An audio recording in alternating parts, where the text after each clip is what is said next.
দ্বিতীয় কথা হচ্ছে ঈদে মিলাদুন্নবী নিয়ে যে আপনি প্রশ্ন করেছেন, ঈদে মিলাদুন্নবী সাল্লাল্লাহু আলাইহি ওয়াসাল্লাম নিয়ে অনেক ডিবেট হয়েছে এবং ঈদে মিলাদুন্নবীর পক্ষে যারা, তারাই বিজয়ী হয়েছে। আর বাংলাদেশে ওলামায়ে দেওবন্দের একটা বিরাট অংশ যারা মূল ধারার, তারা কিন্তু ঈদে মিলাদুন্নবী নিয়ে কখনো বিরোধিতা করে না। কিছু মাত্র স্কলার আছেন যারা কোনোভাবে পার্সেজ হয়ে আছেন, তারাই ঈদে মিলাদুন্নবীর বিরোধিতা করে।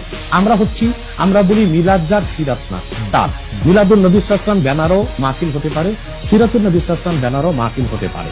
এবং আপনি শুনেছেন আজকে 4 বছর যাবত সৌদি সরকার উচ্চ ওলামা পরিষদ ফতোয়া দিয়েছে যে ঈদে মিলাদুন্নবী উপলক্ষে মাহফিল সৌদি আরবে হবে এবং 12 রবিউল আউয়াল তারা রাষ্ট্রীয় ছুটি ঘোষণা করে রেখেছে। এবং বাংলাদেশে বর্তমান সরকারও যথেষ্ট আলেম ওলামা আছেন যারা কওমি ঘরানার এবং দেওবন্দ ঘরানার, যাদেরকে আমরা আহলে হক মনে করে থাকি। এবং আমরা মনে করি জৌনপুর, ফুরফুরা, সাকসিনা, আহলে সুন্নাত, আহলে হক একই ধারাতেই চলে আসছে।